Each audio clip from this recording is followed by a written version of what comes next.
लाखों लोग बेरोजगार भी हो रहे हैं जो साथ में मिलकर काम कर रहे थे और काफी अच्छा लेन देन भी कर रहे थे, लेकिन अब वो बेरोजगार हो गए हैं। मेरी भी इच्छा है कि सहारा का दफ्तर खुले, ऑफिस खुलना चाहिए और अगर कहीं कोई गड़बड़ी है तो उसको ठीक करें। अभय देव जी आ गए हैं। अभय देव जी, स्वागत है आपका। अभय देव जी थोड़ा सा आप इधर आ जाए, फोटो ऐसा बन जाए उसको भी उनकी गरिमा का अनुरूप लगे, तो मंच भी ऐसा हो जाए। दीदी 4-5 दीदी आप यहाँ आ जाए, चला दीदी 4-5 महिलाएं या थोड़ा सा साथ आ जाएंगे तो वो उनको भाषण देने के लायक थोड़ा माहौल बन जाएगा। थोड़ा प्लीज देने। तो सर अभी मैं मंच पे हूँ और जनता का कार्यक्रम चल रहा है। जनता का कार्यक्रम है, उससे कुछ ही समय में लोकसभा के नगीना लोकसभा के सांसद चंद्रशेखर जी का आगमन हो रहा है और कुछ ही क्षणों में वो आ जाएंगे। हम लाइव के देश भर के लोगों से उनके द्वारा दिए गए उद्बोधन को लाइव चैनल पे आप सीधा प्रसारण कराएंगे ताकि देश ये जान सके कि हम सांसद लगातार ये कोशिश कर रहे हैं कि आपके पैसे का भुगतान के लिए लगातार लोग लगे हुए हैं, कोशिश कर रहे हैं और इस कार्यक्रम को अनवरत करने में प्रदर्शित कर दिया गया है। इस आंदोलन को लोगों को जो चंद्रशेखर जी आ रहे हैं जंतर मंतर पे जब तक निर्मला सीतारमण हमारे पास है और हम देश के निवेशकों को पैसा विधानसभा में आए हमारे पास ले जाए तो मैं वहीं और मंच से उनको आग्रह करूंगा आए। हम लोग कागज लेकर के बैठे हैं तो हमारा कागज जांच कर ले, जिस एजेंसी को लगाना चाहे वो एजेंसी लगा ले और वो जांच करना चाहे कर ले। हम लोग उनके आवास की तरफ भी जाने वाले हैं, तैयारी करने वाले हैं क्योंकि हम लोग अब उनके आवास से जाकर के अपने दस्तावेज सौंपेंगे। अभी कुछ देर के बाद हमारे जितने भी टीम के लोग हैं वो निकल करके जाने की तैयारी बना रहे हैं कि निर्मला सीतारमण जी ने कहा कि सरकार के पास 40,000 करोड़ है, अपने कागज लेके आओ। तो अब सहारा पुलिस जो निवेशक है ये कह रहे हैं कि अब हम अपना कागज लेकर निर्मला सीतारमण के आवास में कार्यालय पे चलेंगे कि भाई हम अपना कागज लेकर के आए हैं और आगे भी इसे देख सकते हैं। हम लोग पूरी तैयारी बन रहा है कि सपोर्ट करें, जब आ जाएंगे हम सब लोग यहाँ की कोशिश निर्मला सीतारमण जी ने कहा है कल सदन में कि वो सदन में हमारा पैसा सुरक्षित है, हमारे पास पड़ा हुआ है, आप अपना कागज लेकर के आइए। तो कुछ कागज तो हम लोगों ने 1.5 करोड़ से ज्यादा भेज दिया था, अगर वो कागज सही नहीं मानती है तो इस कागज को भी लेकर के हम लोग आए हैं। तो हम सब इस कागज को हम वहाँ देने जा रहे हैं। हम लोग यहाँ से निकलेंगे और सीधे तक जाएंगे कि भाई हमारा कागज ले लीजिए। आपने कहा तो सहारा से लेने का कोई प्रश्न ही नहीं बनता है, सहारा से मांगने का कोई प्रश्न ही नहीं बनता क्योंकि सरकार ने बता दिया कि 40,000 करोड़ रुपए। तो हम सब लोग उसी पैसे को लेने के लिए हो रहे हैं और सब लोग चाहिए तो सारे लोग अपनी हालांकि ये पहला दिन है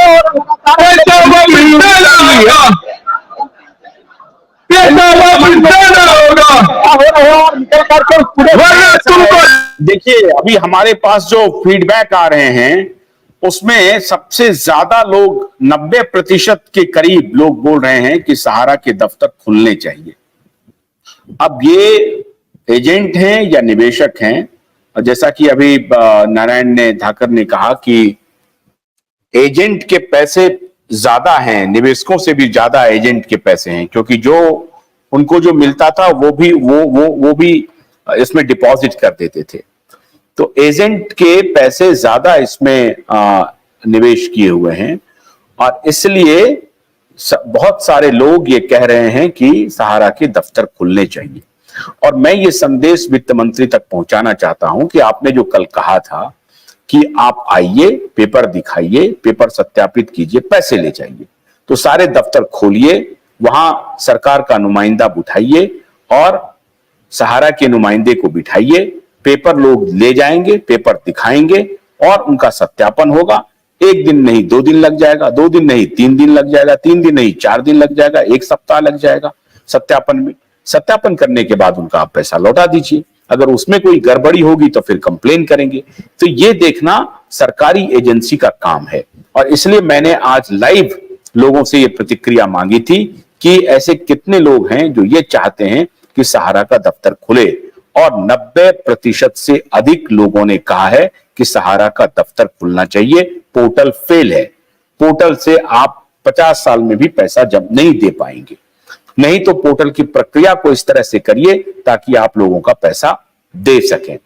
हम इस प्रकार की रायशुमारी, लाइव रायशुमारी आगे भी करते रहेंगे, लेकिन अभी इस वक्त हम अब ये वहां पे कौन नेता आ रहे हैं, कौन जा रहे हैं, हमें उससे अभी जब आएंगे तो देखा जाएगा। होगा तो हम लाइव करने की कोशिश करेंगे। अगर कोई पार्लियामेंटेरियन, कोई सांसद वहां पर आते हैं, अपनी बात रखते हैं, हम उनको भी दिखाएंगे। लेकिन अभी तक जो आपके सारे मैसेजेस आ रहे हैं, जिसको मैं पढ़ नहीं पा रहा हूं, इतनी तेजी से आप लिख रहे हैं, इतनी तेजी से लिख रहे हैं, फटाफट फटाफट नाम ऊपर जा रहा है, और सारे लोग सिर्फ यही कह रहे हैं कि सहारा के दफ्तर खुलने चाहिए, किसी भी सूरत में खुलने चाहिए, 100% खुलने चाहिए। ये कुलराम गुजर लिख रहे हैं 100%। सहारा सरकार निवेशकों को गुमराह कर रहे हैं, सरकार निवेशकों को गुमराह कर रहे हैं, सहारा ऑफिस खोलिए। विपिन सैनी, सहारा का 1 साल से समय दे रहा, पेमेंट नहीं मिला है, सहारा को बचाओ। विजय बारे लिख रहे हैं सहारा को बचाओ। आदित्य निगम 95%। अच्छा, आप कह रहे हैं 95% लोग कह रहे हैं सहारा काउंटर से भुगतान होना चाहिए। मैं भी इस बात के हक में हूं कि अगर सहारा के दफ्तर खुल जाएंगे तो मुझे लगता है कि अधिक लोगों का सत्यापन बड़ी आसानी से हो जाएगा, क्योंकि सहारा के जो भी प्रबंधक हैं या जो एजेंट हैं, जो कार्यकर्ता हैं, उनको इस बात की जानकारी है कि किसने हमको कब कितना पैसा दिया है। वो सत्यापित करे कि सरकार के पास जो पैसा है वो वहां के स्थानीय बैंक में ट्रांसफर करे, टेंटेटिव अमाउंट, और उससे उनको चेक बना करके देते जाए। जो भी तरीका अपना सकते हैं, लेकिन सहारा का दफ्तर खोल करके ही अपना सकते हैं। मित्रों, आज मैं आपसे लंबी बात नहीं करूंगा, कल मैं आपसे जरूर बात करूंगा, और कल का इंतजार कीजिए। कल हम फिर दोबारा शामिल होंगे आपके साथ बातचीत में। आज इतना ही, नमस्कार।